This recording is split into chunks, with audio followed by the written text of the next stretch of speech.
Alcanzamos ya la sexta parte de esta serie de podcasts dedicados a los eventos Marvel y a continuación vamos a hablar de Fear Itself. A estas alturas de la película, para el año 2011, Marvel ya había encontrado su manera de hacer las cosas. Puntualmente, cada año, un nuevo evento de la editorial era el encargado de agitar los cimientos narrativos e intentar expandir horizontes. Tras la breve Siege, y en absoluto resignados a conformarse con la corta duración como fórmula, Fear Itself se presentaba con sus 7 números. El guionista Matt Fraction tomaba los mandos del tebeo más grande de Marvel de 2011, y Stuart Timonen saltaba de las páginas de los Nuevos Vengadores al escaparate definitivo del mundo de los tebeos, los eventos de Marvel.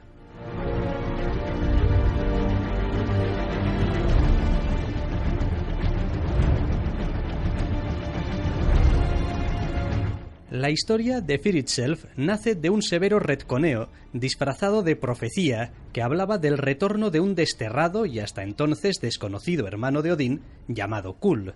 La profecía dictaba que después de derrotar a Kul en combate, Thor moriría, alimentándose del miedo y la paranoia de los humanos y generando su propia guardia de leales a los que imbuía de poder a través de martillos de poderes similares a Mjolnir. El hermano de Odín comenzaba la conquista de la Tierra. Expandiendo el escenario de bandos bien diferenciados entre buenos y malos, que Siege había recuperado, el conflicto se nos presenta ahora, a escala planetaria, en un intento de hacerlo todo más grande e importante, pero olvidando que gran parte del interés de las grandes historias de Marvel siempre ha recaído en el buen retrato de personajes y no tanto en el interés intrínseco de las tramas. Por eso resulta complicado hablar de Fear Itself sin que acudan a la mente palabras como desilusión y valoraciones como expectativas no satisfechas o quedarse corto, sin saltar continuamente de lo bueno que prometía ser a lo mediocre que resultó. Un evento que acabó estrellándose en un lugar peor que el odio hacia una historia aborrecible. Acabó estrellándose en la general indiferencia hacia un trabajo menor de dos grandes profesionales. Porque no debemos olvidar que al mando de la historia tenemos a Matt Fraction, guionista al alza en la Casa de las Ideas en ese momento, con trabajos notables en El Inmortal Puño de Hierro o en Iron Man. Pero con lo bien que se le había dado la caracterización de estos personajes individuales, la voz con la que Fraction dota al amplísimo elenco de este evento suena hueca y poco inspirada. Más que el miedo, el elemento central de la historia parece ser la ira, la más simple y pura ira, nacida de un deseo de venganza y destrucción de los enemigos.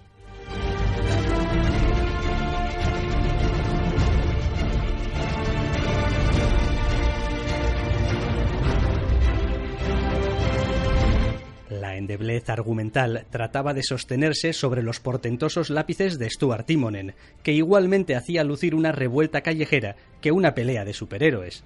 Fraction acerca la historia al lector, intentando imbuir la aventura del pozo de desconfianza y miedo a escala global que el mundo real lleva años respirando.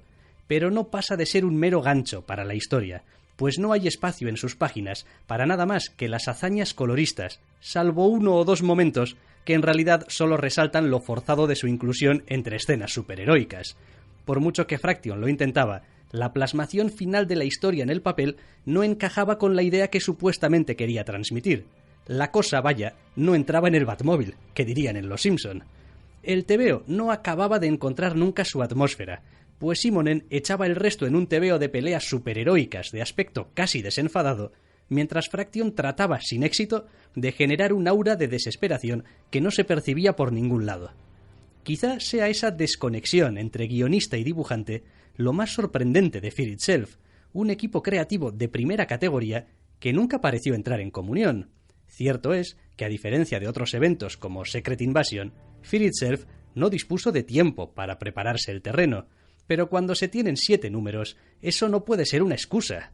Añadamos una premisa que se hubiese beneficiado de menos peleas y más caracterización de personajes, y el cóctel resultante nos devuelve a la palabra decepcionante, más allá de que cumpliera unos mínimos de calidad ya de base garantizados por la profesionalidad de los involucrados. En resumen, Fear Itself juntó un escritor poco inspirado con un dibujante en plenitud de facultades para contar una historia que no fue a ningún lado.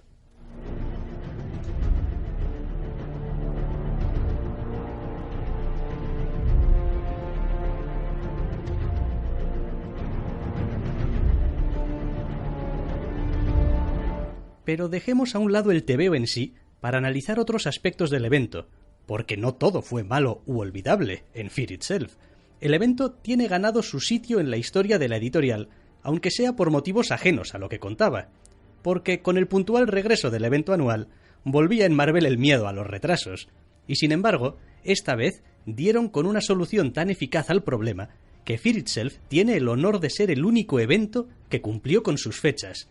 Me encantaría poder decir que esta puntualidad fue el resultado de haber aprendido duras lecciones a lo largo del desarrollo de los eventos anteriores, pero la cruda realidad, puesta de manifiesto en años posteriores, nos ha enseñado que Fear Itself fue y sigue siendo la excepción, y no la norma. Quisiera atribuir también alguna clase de mérito al staff editorial, pero lo cierto es que lo único por lo que puedo darles crédito es por haber seleccionado a un dibujante capaz de cumplir con los plazos como un titán, porque todo es más fácil cuando a los lápices tienes a Stuart Timonen, uno de los mejores dibujantes de la industria. Immonen es capaz de trabajar muy rápido sin perder apenas nada de la gran calidad que atesora, y nunca he ocultado que es uno de mis artistas favoritos. No es el más espectacular, no es el más llamativo, no es el más cinematográfico, tampoco es el más detallista, ni el más arriesgado, pero es un narrador sobresaliente, que domina una amplia variedad de estilos con pasmosa facilidad. En Fear Itself lo tenemos en su vertiente más equilibrada, trazo limpio, estética casi cartoon, pero increíble atención por los detalles que dan vida a los personajes, como son las expresiones faciales o el lenguaje corporal. En la narrativa no hay mucho tampoco que decir, más allá de que resulta complicado encontrarle pegas a su planificación de página o a la naturalidad con la que fluyen sus escenas. La única razón que he encontrado para la relativa frialdad con la que el fandom recibe sus trabajos es que es tan adaptable y su dibujo tan desprovisto de llamativas características que sus enormes virtudes tienden a pasar desapercibidas. Pero dejemos de echarle flores a Immonen, que no era esto lo que quería comentar, así que demos un rodeo para hablar del staff editorial antes de concluir con el tema de los retrasos. No deja de resultarme curioso que este evento, el que consiguió publicarse a tiempo, se gestara en la transición entre editores en jefe de Marvel. Comenzó a publicarse en abril, y Axel Alonso sustituyó a Joe Quesada en enero de ese año. Es evidente que Quesada tuvo que formar parte de la génesis de la historia y dictar en gran medida la forma general que iba a tener, al menos argumentalmente. Pero no es menos cierto que los detalles concretos tuvieron que quedar en manos de Alonso. Quizá no en sus primeros números, pero desde luego sí en cómo se terminó la historia y las consecuencias que de ese final se iban a derivar.